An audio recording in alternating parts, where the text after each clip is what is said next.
नमस्कार सभी लोगों को। चलिए आज हम स्टार्ट करते हैं। एक्चुअली मैंने ये नया चैनल स्टार्ट करा है साथियों, इस भारतीय दर्शन के बारे में। तो क्या हुआ कि मैं बहुत सारी जगह ये डिस्कशन सुनती हूँ कि रिलीजन्स के टॉपिक पे जब हम आते हैं तो जैसे यहूदी लोगों के लिए, ज्यूज़ लोगों के लिए एक किताब है, तोरा है उनका, आप पढ़ लीजिए। आप इस्लाम पे जाते हैं तो उनके पास कुरान है, जो आप कह सकते हैं उनकी मेन किताब है। आप क्रिश्चियनिटी में जाते हैं तो उनके पास एक किताब है। तो ऐसे बहुत सारे रिलीजन है जिसकी एक किताब है।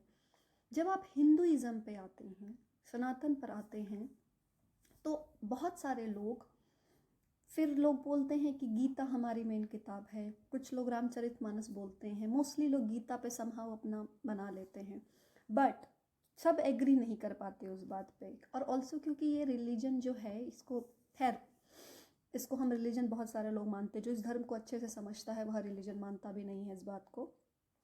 आप नोटिस करेंगे कि बड़ी कन्फ्यूजन सी है कि बहुत सारे लोगों में, स्पेशली जो नए बच्चे हैं, उनको बड़ा कन्फ्यूजन है कि क्या है एक्चुअल सच्चाई इस रिलीजन का, पर्टिकुलरली कि क्या है बेसिकली, कौन सा रिलीजन है, मतलब कौन सी किताब पढ़नी चाहिए, कैसे समझें, क्या क्या पढ़ें, कैसे पढ़ें, क्या करें। तो मैंने सोचा कि एक कंसोलिडेटेड फाइल बनाना शुरू करती हूँ मैं, और इस चैनल के माध्यम से मैं आपको कुछ इंपॉर्टेंट डिटेल शेयर करूँगी अबाउट सनातन धर्म, कैसे समझना है। ऑल्सो मैं ये चाहती हूँ कि जो लोग सनातन पर टिप्पणी करें वो पहले इस धर्म को समझें, और कब आप एलिजिबल बनते हैं इस धर्म के बारे में थोड़ी बहुत टिप्पणी करने के लिए, जब तक आप उसको समझें ना। जैसे अगर आपको इस्लाम पे कमेंट करना है तो पहले आप कुरान पढ़ें, उसके बाद ही आप कमेंट कर सकते हैं उस पर, या फिर समझ सकते हैं उसको। Similar goes for Bible also, कि आप बाइबल पढ़ें, उसके बाद आप पूरा पढ़ लें, उसके बाद आप क्रिश्चियनिटी पे थोड़ा कमेंट कर सकते हैं आपकी, क्योंकि थोड़ी समझ बन जाएगी उसकी। बेसिकली बात ये कि आपकी थोड़ी समझ बन जाती है।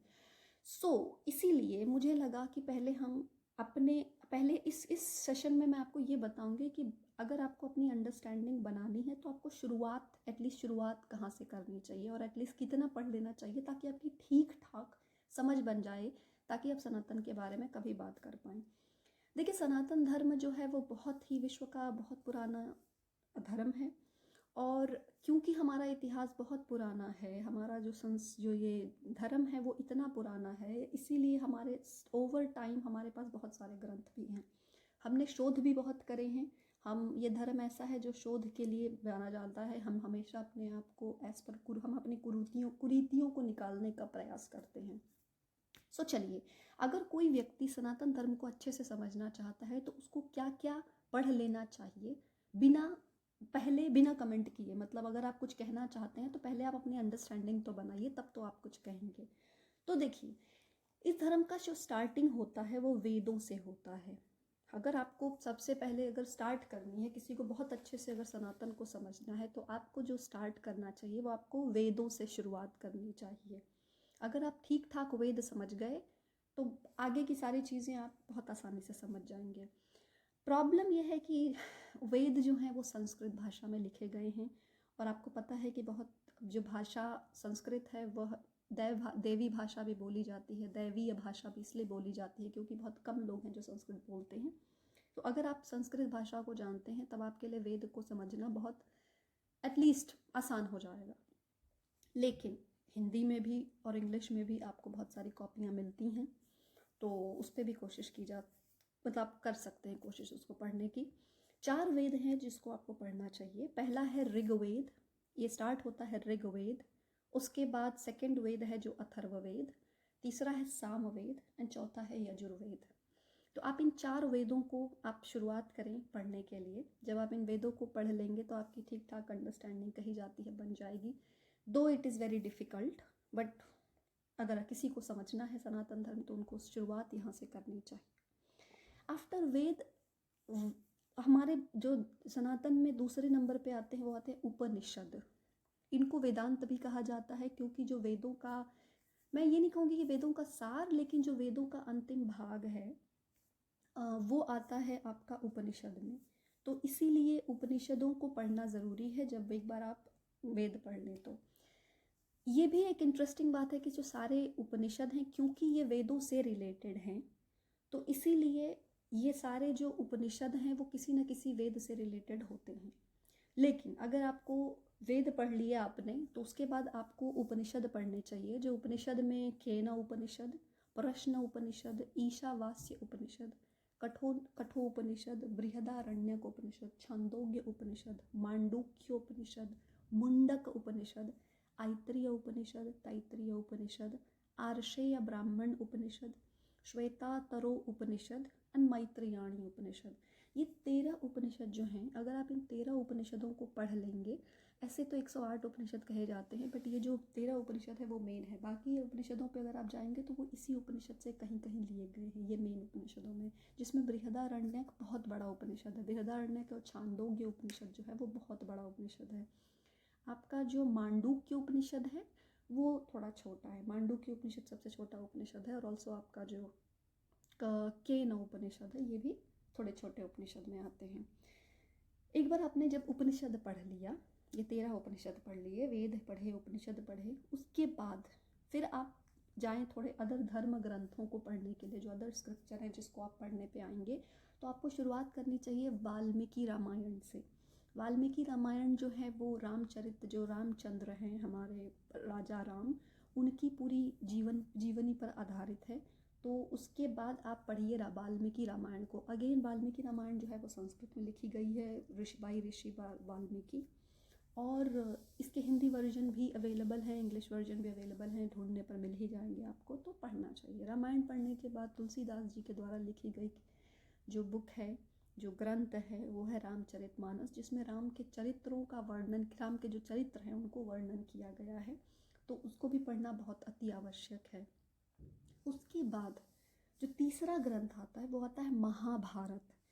नाउ द थिंग इज़ कि बहुत सारे लोग जो हैं वो महाभारत अपने, ये कहीं कहीं से गलत धारणा बन गई है सनातनियों के दिमाग में कि महाभारत नहीं पढ़नी चाहिए क्योंकि उससे लड़ाई होती है। क्योंकि महाभारत जो है वो एक जो कज़न के लड़ाई के बीच में है, कि एक ही कुरु परिवार के लोगों ने एक दूसरे से लड़ाई की, तो वो उससे रिलेटेड है। लेकिन महाभारत में इतनी खूबसूरत हर एक चीज़ की रीजनिंग बताई गई है, सबके अपने पक्ष हैं, सबकी अपनी कहानियाँ हैं, हर एक कैरेक्टर इतना खूबसूरत है, और वो आपको करंट जीवन में भी, आज के जो 2024 में जो चल रहा है उससे भी बातें आप रिलेटेड उसमें से ले सकते हैं। तो महाभारत सबको ज़रूर पढ़नी चाहिए। मतलब ये किसी रिलीजन से रिलेटेड है नहीं। मुझे लगता है कि अगर आप ये जो एडिशनल जो धर्म ग्रंथ मैंने बताए हैं, आप उसको अगर हटा दें, एक तो वैसे भी सनातन का मतलब इटर्नल होता है, राइट। तो ये सारे जो बताए हैं, उपनिषद को ले लीजिए आप, चाहे आप वेदों को ले लीजिए, आप अपने अदर धर्म ग्रंथों को ले लीजिए, ये बड़े यूनिवर्सल हैं। इसको अगर आप पढ़ते हैं एज अ कहानी पढ़िए, आप उसको मत मानिए। कुछ चीज़ें हो सकता है आपको करेंट परोक्ष में लॉजिकल ना लगे, कि वो आपके तर्क संगत ना जाएं, बट स्टिल अगर आप इसको सुनते हैं तो आपको बहुत ज्ञान मिलेगा, आपको करेंट सिचुएशन से बहुत सारी चीज़ें रिलेटेड मिलेंगी। तो महाभारत एक बहुत बहुत इम्पॉर्टेंट ग्रंथ है जो हम सभी ह्यूमंस को पढ़नी चाहिए। उसके बाद जो आता है, जो महाभारत का पार्ट है, उसको कहते हैं श्रीमद् भगवत गीता। नाउ श्रीमद् भगवत गीता जो है वो श्री कृष्ण जो हैं उनके द्वारा कही गई हैं टू अर्जुन, क्योंकि वो युद्ध में जाकर के बड़े अचानक से बहुत इमोशनल हो गए थे, तो कृष्ण जी ने उनको ज्ञान दिया, उनके बहुत सारे सवालों का जवाब दिया है। It's a part of Ramayana, but इसको क्योंकि अलग से पढ़ी जाती है, क्योंकि एक बड़ा सेपरेट सा स्पिरिचुअल चैप्टर हो जाता है, 18 चैप्टर्स में बना गया है, जिसको पढ़ना चाहिए सबको, बहुत इंपॉर्टेंट है। बट मैं कहूँगी कि पहले आप महाभारत पढ़ें और फिर आप गीता पढ़ें, ताकि आपको कॉन्टेक्स्ट भी समझ आए। दो इट इज़ सेपरेट। ऐसा नहीं है कि अगर आप गीता सुनेंगे तो आपको महाभारत नहीं जानेंगे तो आपको फ़र्क, मतलब आप नहीं समझ पाएंगे, ऐसा नहीं है। लेकिन पढ़ना चाहिए, महाभारत भी बहुत ज़रूरी है पढ़ना। उसकी श्रीमद् भगवद गीता के बाद एक बड़ा इंपॉर्टेंट गीता है। एक्चुअली गीता भी कही जाती है कि आई थिंक 95 गीता हैं जो अवेलेबल हैं, बट बहुत सारे टाइम पे गीता जो है वो पार्ट है। मतलब अगर आप महाभारत पूरा पढ़ लेते हैं तो शायद उसके कुछ चैप्टर मिला के अलग गीता बनाई गई है। सो अगर आप ये महाभारत पढ़ लेते हैं, या फिर रामायण से कुछ चीज़ें ली गई हैं जिसको गीता में कन्वर्ट किया गया है, तो अगर तो इसीलिए जो सेपरेटेड दो हैं, जैसे श्रीमद् भगवद गीता एंड आपकी अष्टावक्र गीता, बड़ी इनको इंपॉर्टेंस मिलती है। They are very famous Gitas, और बहुत बहुत खूबसूरत गीता हैं ये भी। तो अष्टावक्र गीता ज़रूर पढ़नी चाहिए। वह जो राजा जनक को ज्ञान मिला था फ्रॉम ऋषि अष्टावक्र। उसके बाद फिर अगर आप ये पढ़ लें, उसके बाद आपको ब्रह्म सूत्र पढ़ना चाहिए। ब्रह्म सूत्र भी बहुत इंपॉर्टेंट ग्रंथ हैं, जो ज़रूर सबको पढ़ना चाहिए। और ब्रह्म सूत्र पे आगे जाके अद्वैत वेदांत का पूरा दर्शन निकला है, जो हमारे आदि गुरु शंकराचार्य जो हैं उन्होंने इस पर बहुत लिखा है, बहुत बोला है और बहुत इसके बारे में आगे जाके पूरा अद्वैत वेदांत का जो दर्शन बना है वो वेदांत दर्शन इस पर बना है। तो ब्रह्म सूत्र भी ज़रूर पढ़ना चाहिए।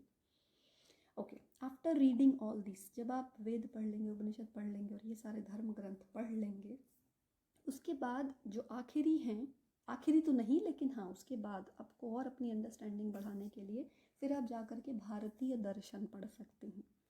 भारतीय दर्शन में 9 दर्शन हैं। 9 में से 3 दर्शन, बुद्ध दर्शन, जैन दर्शन एंड चारवाक दर्शन, ये 3 जो हैं वो नास्तिक दर्शन माने जाते हैं। और बाकी के जो 6 दर्शन हैं, सांख्य दर्शन, योग दर्शन, न्याय दर्शन, वैशेषिक दर्शन, मीमांसा दर्शन, वेदांत दर्शन, ये जो 6 हैं इनको शट दर्शन भी बोला जाता है, जो कि आस्तिक दर्शन है। नाउ इससे पहले आप एक कंक्लूड करें, मैं आपको बताती हूँ।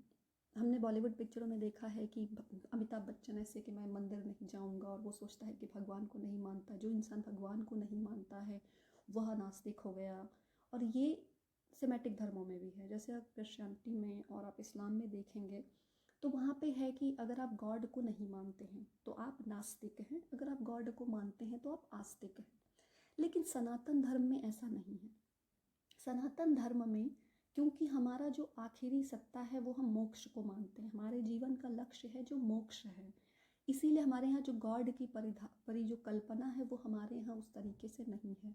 तो हमारे सनातन धर्म के हिसाब से आस्तिक का मतलब वह है जो वेदों को प्रत्यक्ष प्रमाण मानता है, शब्द प्रमाण या मानता है, प्रमाण मानता है। जो वेदों को प्रमाणिक माने वह आस्तिक, जो वेदों को प्रमाणिक न माने वह नास्तिक। जैसे बुद्ध और जैन, ऐसा नहीं कि उनकी आस्था मोक्ष में या भगवान में नहीं है, लेकिन जैन और बुद्ध जो हैं वो वेदों का खंडन कर रहे थे, वो वेदों के परे जाने की बातें कर रहे थे। तो उनका वेदों में प्रत्यक्ष प्रमाण नहीं है, उनका शब्द प्रमाण भी वेदों में नहीं है, वेदों में उनकी उतनी आस्था नहीं है, इसीलिए ये नास्तिक दर्शन कहे जाते हैं। Charvaka is all together is a very different दर्शन। उसमें वो लोग नहीं मानते, वो इहलोक में ही मानते हैं, वो नहीं मानते कि इस जीवन के अपरांत कुछ और है। तो वो एक प्रॉपर नास्तिक दर्शन माना जाता है in all the context. But Buddha और जैन जो हैं वो वेदों को नहीं मानते।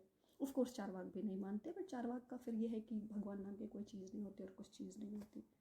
सो okay, having said that, so अगर आपको सनातन धर्म के बारे में समझना है तो ये सारी चीज़ें अगर आप पढ़ लेंगे तब जा कर के आपकी ठीक ठाक समझ जो है वह सनातन धर्म के बारे में बनेगी। ऐसा नहीं है कि ये बस इतने ही हैं, हमारे पास अभी पुराण हैं, अभी आपको पास बहुत सारे अदर हैं जो आपको पढ़ने हैं उसके बाद अगर आपको इच्छा हो तो।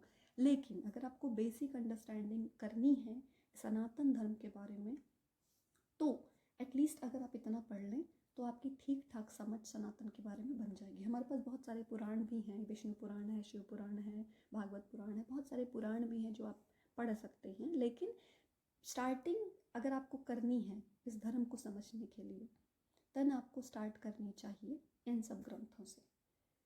चलिए आज के लिए इतना ही, मैं अपने अगले सेशन में और कुछ इन्फॉर्मेशन के साथ लाऊंगी। धन्यवाद, थैंक यू सो मच।